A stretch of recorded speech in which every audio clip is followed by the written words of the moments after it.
आज से हम लोग शुरू कर रहे हैं अपना रिवीजन वर्क। और रिवीजन हम शुरुआत से ही करते हैं। हमारा बायोलॉजी का पहला फर्स्ट चैप्टर है लाइफ प्रोसेस। रिवीजन के हिसाब से ही करेंगे। ऐसा नहीं है कि पूरा बुक दोबारा से पढ़ाना है। ऐसा भी नहीं है कि बहुत शॉर्ट में चलेंगे। हमको कुछ फ़ायदा मिलना चाहिए रिवीजन करने से, तो हम केवल रिवीजन की बात करेंगे और आपको हर एक वो पॉइंट जहाँ से क्वेश्चन बनते हैं, जो हमको याद रखना होता है, बस हम उनके बारे में बात करेंगे। तो देखिए, जो आपका चैप्टर 6 है, ये चैप्टर 6 कहीं ना कहीं लिविंग्स के अंदर होने वाली उन प्रोसेस को एक्सप्लेन करता है जिनका होना लाइफ को मेंटेन करने के लिए बहुत आवश्यक होता है। एक्चुअली हमने देखा लाइफ क्या है। Life is the moment. Life क्या है? लाइफ एक मोमेंट है found inside the cell. Found inside the cell. Cell के अंदर जब तक मूवमेंट हो रहे हैं तब तक वहां लाइफ है। जब मूवमेंट रुक जाएंगे या केमिकल प्रोसेस जो सेल के अंदर हो रही हैं, जो वर्क सेल के अंदर हो रहे हैं, अगर वो वर्क रुक जाएंगे तो लाइफ खत्म हो जाती है। तो किसी भी लाइफ में मूवमेंट लगातार चलते रहे। कोई भी लाइफ है, वो चाहे प्लांट हो, चाहे वो एनिमल हो, चाहे वो माइक्रो ऑर्गेनिज्म कोई भी हो, सबके अंदर लाइफ होती है और हर लाइफ में मूवमेंट पाए जाते हैं। हाँ, अगर लाइफ है तो मूवमेंट है। जिस दिन मूवमेंट रुकेंगे लाइफ भी हमारी रुक जाती है। वो जो भी लाइफ है वो यूनिसेलुलर हो सकती है, वो मल्टी सेलुलर हो सकती है, जो भी है। तो वहां पर मूवमेंट होते रहना जरूरी है। मूवमेंट क्या है? कुछ ना कुछ वर्क है सेल के अंदर, कुछ ना कुछ काम चलते रहना चाहिए। अब जब ये काम करेगा, कोई भी सेल के अंदर अगर कुछ भी वर्क होगा तो वहां क्या चाहिए? वहां एनर्जी चाहिए। हमने पढ़ा कि बिना एनर्जी के तो कोई वर्क हो ही नहीं सकता। और एनर्जी अगर चाहिए तो एनर्जी के लिए फूड होना जरूरी है। अगर लाइफ है, लिविंग है, एक सेल, सेल को एनर्जी कहां से मिलती है? फूड से मिलती है। तो हर एक लिविंग बींग्स को फूड लेने की आवश्यकता होती है। बाहर से उसको क्या चाहिए? फूड चाहिए। तभी तो उसको एनर्जी मिलेगी, तभी तो वो अपने काम करेगा। जब तक वो काम करेगा तब तक वहां लाइफ है। काम नहीं करेगा तो फिर फूड की भी आवश्यकता नहीं है, लाइफ की भी आवश्यकता नहीं है। ठीक है, तो सिंपल है, हर लाइफ को अपना फूड लेने की आवश्यकता होती है। अब ये जो लाइफ है उनका फूड भी अलग अलग होगा। अलग अलग टाइप की लाइफ है दुनिया में। प्लांट है, उनका फूड कुछ अलग होता है। एनिमल है, उनका फूड कुछ अलग होता है। माइक्रो ऑर्गेनिज्म है, उनका फूड कुछ अलग होता है। भाई सबका फूड एक जैसा तो है नहीं। अगर आप सिंपल बात करें कि मान लीजिए आपकी कार चलाने के लिए आपको पेट्रोल की जरूरत है, ठीक है। अब ये पेट्रोल आप खुद पीकर तो नहीं चल सकते ना भाई। एनर्जी तो कोयले के अंदर भी है, कोल के अंदर भी एनर्जी है, लेकिन उस एनर्जी से एक लाइफ तो नहीं चल सकती। एनर्जी की तो कई अलग अलग फॉर्म है, लेकिन लाइफ को वो वाला फूड चाहिए जिससे वो अपने लिए एनर्जी प्रोड्यूस कर सके। तो प्लांट अपना जो फूड है वो खुद बना लेते हैं, सेल्फ बना लेते हैं। एनिमल अपना फूड खुद नहीं बनाता, वो तो प्लांट से ही रिसीव करता है। हाँ, ये फूड खुद नहीं बनाते। तो ये छोटी छोटी जो बातें हैं, जो कंसेप्ट हैं, यही हमको रिवीजन में एक बार फिर से समझना है। हम हर लाइफ प्रोसेस की बात करेंगे। आपके सिलेबस में 4 लाइफ प्रोसेस है। पहला दिया है न्यूट्रिशन, दूसरा दिया है आपका रेस्पिरेशन। कम से कम ये 4 लाइफ प्रोसेस के नाम तो हर बच्चे को याद होना चाहिए। तीसरा लाइफ प्रोसेस दिया आपका ट्रांसपोर्टेशन, और चौथा आपका लाइफ दिया है एक्सक्रिएशन। एक्सक्रिएशन, हम ये चारों लाइफ प्रोसेस को इस चैप्टर 6 में पढ़ने वाले हैं, जस्ट रिवीजन के रूप में। अब ये चूंकि लाइफ में पढ़ने वाले हैं, लाइफ प्रोसेस की बात कर रहे हैं, तो प्लांट के अंदर न्यूट्रिशन अलग ढंग से होगा, एनिमल के अंदर अलग ढंग से होगा। माइक्रो ऑर्गेनिज्म हम बात करेंगे, कुछ अमीबा जैसी लिविंग्स, वहां पे अलग ढंग से होगा। तो हम बात करेंगे न्यूट्रिशन इन प्लांट, हम बात करेंगे न्यूट्रिशन इन एनिमल, हम बात करेंगे न्यूट्रिशन इन माइक्रो ऑर्गेनिज्म। ठीक ऐसे ही हमको रेस्पिरेशन भी पढ़ना है, respiration in plant, respiration in human beings, specially हम एनिमल का कौन ले लिए, ह्यूमन बींग्स ले लिए। माइक्रो ऑर्गेनिज्म में भी हम देखेंगे कैसे बॉडी सरफेस से कुछ लिविंग्स अपने लिए गैस एक्सचेंज कर लेते हैं। हाँ? तो प्लांट, एनिमल और माइक्रो ऑर्गेनिज्म लगातार ये चलना है, न्यूट्रिशन में भी चलना है, रेस्पिरेशन में भी पढ़ना है। ट्रांसपोर्टेशन कैसे होता है प्लांट में, हम बात करेंगे जाइलम फ्लोएम की। एनिमल में कैसे होता है, हम बात करेंगे ब्लड सर्कुलेशन की। माइक्रो ऑर्गेनिज्म में खास तौर पे नहीं पढ़ते, लेकिन एक यूनिसेलुलर सेल का साइटोप्लाज्म भी मूव करता रहता है। ट्रांसपोर्टेशन।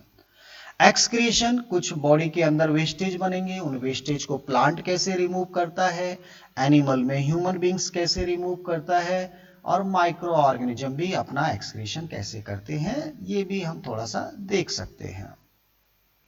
तो इस तरह से ओवरऑल हमको लाइफ प्रोसेस में पढ़ना है, ये चारों प्रोसेस को प्लांट में, चारों प्रोसेस को एनिमल में। एनिमल में हमने एक स्पेशल ले लिया जिसका नाम है ह्यूमन बींग्स। प्लांट में हम बात करेंगे हायर मोस्ट जो डेवलप्ड प्लांट हैं, एंजियोस्पर्म, हम उनकी बात करेंगे। तो चलिए हमारा रिवीजन वर्क हम लोग शुरू करते हैं। हम सभी को एक एक करके देखने वाले हैं। प्लांट में हम एंजियोस्पर्म प्लांट की बात लेके यहाँ आगे बढ़ेंगे, और एनिमल में हम ह्यूमन बींग्स को लेके आगे बढ़ेंगे। ठीक है, तो शुरू करते हैं हमारा रिवीजन वर्क लाइफ प्रोसेस का। सबसे पहले बात करेंगे न्यूट्रिशन। ठीक है, न्यूट्रिशन नंबर 1। न्यूट्रिशन का मतलब होता है how we get our food, how we get our food, ये होता है न्यूट्रिशन। हम फूड कैसे प्राप्त करते हैं, यही हमको समझना है। तो सबसे पहले बात करते हैं कि कुछ लिविंग्स तो दुनिया में ऐसे हैं जो अपना फूड प्राप्त करते हैं इनऑर्गेनिक मटेरियल को यूज करके।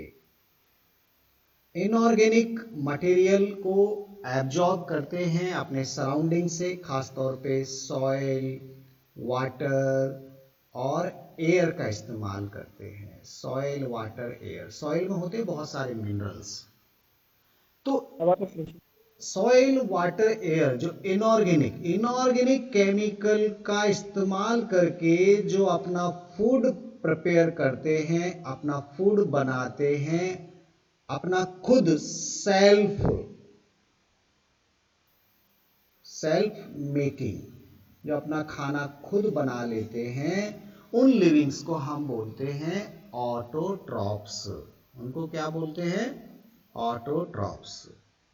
ऑटोट्रॉप का मतलब क्या होता है, the livings which can prepare their food own self by utilizing some inorganic material like soil, water and air with the help of solar energy, with the help of solar energy, जो अपना खाना खुद बना सकते हैं inorganic material का इस्तेमाल करके, उनको हम बोलते हैं ऑटोट्रॉप्स। और इसमें आते हैं हमारे प्लांट्स, क्योंकि प्लांट्स ऐसा कर सकते हैं।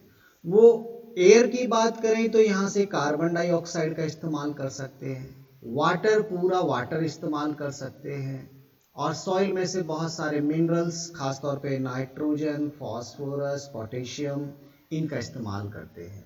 तो इनका इस्तेमाल करके जो अपना फूड बना लेते हैं, उनको हम बोलते हैं ऑटोट्रॉप्स। डेफिनेशन याद हो गया, वेरी गुड। कुछ एनिमल ऐसे होते हैं जो इन सब का इस्तेमाल डायरेक्ट नहीं कर सकते, जो खाना इन प्लांट ने बनाया, जो खाना इन प्लांट ने बनाया, इसी फूड को वो खा लेते हैं। बने बनाए फूड को जो खाते हो उनको हम बोलते हैं हेटेरोट्रॉप्स। हाँ, तो दूसरे टाइप की लिविंग कौन है? हेटेरोट्रॉप्स। हेटेरोट्रॉप्स ये क्या करते? Obtain their food from plants. Plant से अपना खाना जो लेते हो वो हेटेरोट्रॉप्स कहलाते हैं। अब देखिए प्लांट ने क्या किया था? प्लांट ने इनऑर्गेनिक लिया था बाहर से, नेचर से इनऑर्गेनिक, और इससे जब फूड बनाया वो फूड कैसा हो गया? वो फूड हो गया ऑर्गेनिक। फूड कैसा हो गया? ऑर्गेनिक। और इस ऑर्गेनिक फूड को एनिमल यूज करते हैं, एनिमल अपना फूड लेते हैं। तो हम कह सकते हैं कि जो हेटेरोट्रॉप्स हैं इसमें सब आएंगे ऑल एनिमल्स। जितने भी एनिमल्स होते हैं वो अपना खाना ऑर्गेनिक मटेरियल से प्राप्त करते हैं। इनको एनिमल को जो फूड मिलता है वो किस रूप में लेते हैं? ऑर्गेनिक फूड को यूज करते हैं।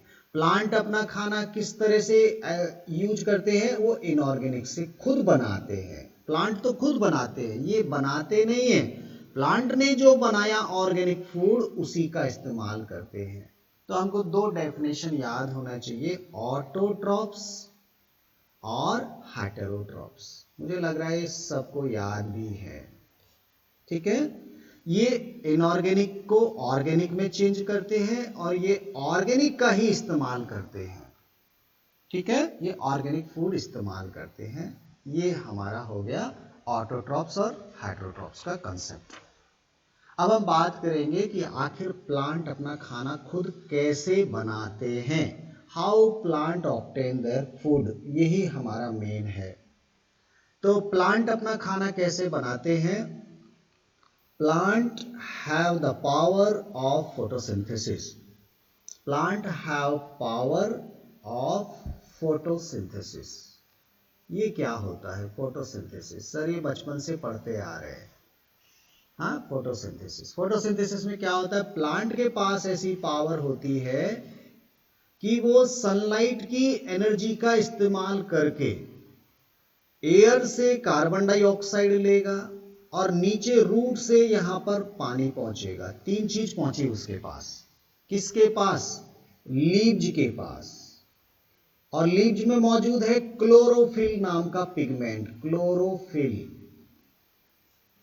तो प्लांट क्या करता है? अपनी पत्तियों की मदद से पानी और कार्बन डाइऑक्साइड का इस्तेमाल करके सनलाइट की एनर्जी को केमिकल एनर्जी में चेंज करता है।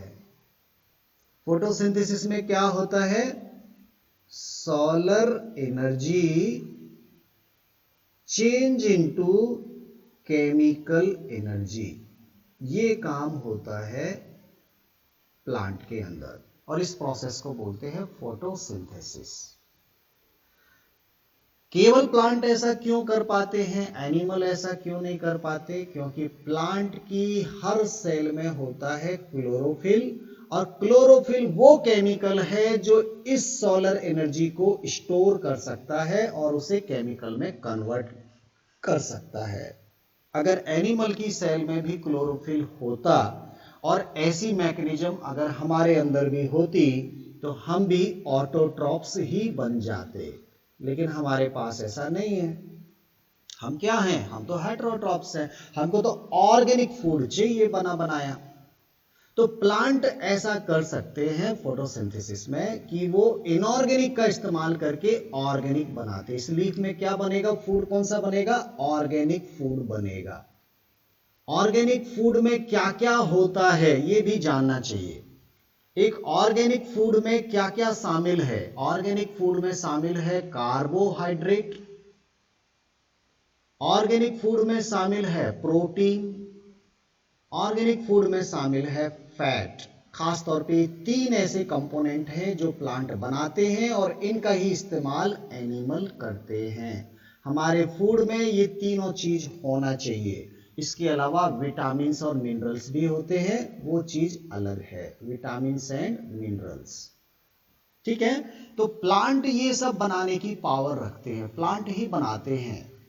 फोटोसिंथेसिस में कार्बोहाइड्रेट बनाता है, मतलब प्लांट के पास एनर्जी बन गई, केमिकल एनर्जी, और इस केमिकल एनर्जी का इस्तेमाल करके वो प्रोटीन भी बना लेता है और फैट भी बना लेता है। तो पहले तो वो कार्बोहाइड्रेट ही बनाता है फोटोसिंथेसिस में, ग्लूकोज बनाता है, आपको नाम याद होगा ग्लूकोज। तो प्लांट ऐसा कर सकता है। आखिर क्या स्टेप्स हैं फोटोसिंथेसिस के, क्या क्या होता है? देखिए, सबसे पहले तो हम बात करते हैं कि लाइट का एब्जॉर्प्शन होना चाहिए। सबसे पहले क्या होना चाहिए? लाइट एब्जॉर्ब होना चाहिए। हाँ, लाइट एब्जॉर्प्शन ये होता है, कौन करेगा? By green leaves. Green leaves सबसे पहले लाइट को एब्जॉर्ब करती हैं, और ग्रीन लीव्स क्यों करती हैं? क्योंकि उनमें होता है क्लोरोफिल। भाई वो पूरा हम फंक्शन पढ़ रहे हैं कि आखिर फोटोसिंथेसिस कैसे होता है। तो पहले तो सनलाइट गिरेगी हरी पत्ती के ऊपर, जब गिरेगी तो हरी पत्ती में क्लोरोफिल है, वो क्या करेगा? लाइट को एब्जॉर्ब कर लेगा।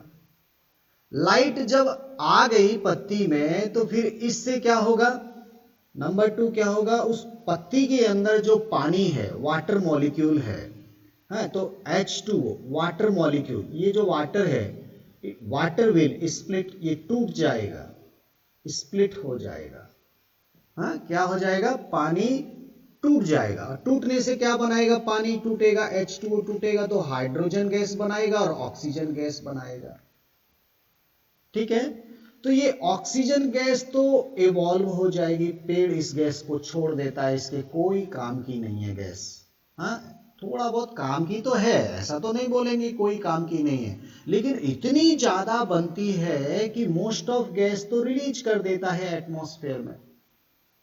और इस हाइड्रोजन का इस्तेमाल क्या करता है? इसकी मदद से वो रिडक्शन करता है, एक ऐसा केमिकल बनाता है जिसमें वो रिडक्शन करता है। रिडक्शन का मतलब किसी केमिकल के साथ हाइड्रोजन का जुड़ना, ये रिडक्शन कहलाता है। तो थर्ड स्टेप में हम बोलेंगे CO2 का क्या करेगा? रिडक्शन करेगा। तो इसमें क्या होगा? कार्बन डाइऑक्साइड के साथ हाइड्रोजन जुड़ेगी, और जब जुड़ जाएगी तो क्या बन जाएगा? कार्बन, हाइड्रोजन और ऑक्सीजन का कंपाउंड बनेगा, जो 1:2:1 में होगा, और यही आपका कार्बोहाइड्रेट होता है।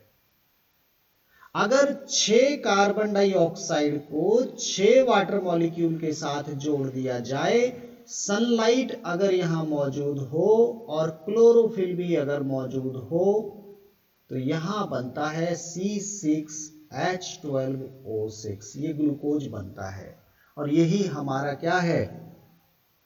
और ऑक्सीजन भी बनता है। ये पूरी जो प्रोसेस है, इस प्रोसेस को ही हम बोलते हैं फोटोसिंथेसिस। फोटोसिंथेसिस के 3 स्टेप सबको याद होना चाहिए। पहले स्टेप में light will be absorb by the chlorophyll of the green leaves.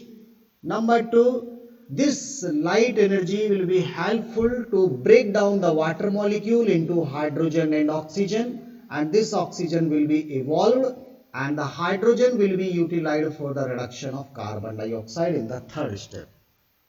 And after the reduction of CO2, sorry, यहाँ केवल हाइड्रोजन की मैं बात करूंगा, ये एक्चुअली पानी से मिलता है, वो बात अलग है, लेकिन अब हम यहाँ से हाइड्रोजन ले आए, शॉर्टकट में चल रहे हैं, हालांकि इक्वेशन में तो H2O ही आपको लिखना है। तो ये हाइड्रोजन इसके साथ जुड़ेगी और ये ऑक्सीजन यहां से इवॉल्व हो जाएगी। बात समझ में आ रही होगी। प्लांट तो पानी और पानी और कार्बन डाइऑक्साइड को यूज करता है। तो ये पूरा प्रोसेस होता है प्लांट में। अब सवाल ये आता है, सर प्लांट की लीव्स में CO2 कहां से आता है? तो भैया, प्लांट की लीव्स को जब हम देखते हैं तो प्लांट की लीफ के अंदर, और अगर हम देखें तो ये अपर एपिडर्मिस होता है, ये लोअर एपिडर्मिस इधर नीचे होता है, यहाँ छोटे छोटे छोटे छोटे छेद होते हैं, उन छोटे छोटे पोर को हम बोलते हैं स्टोमेटा।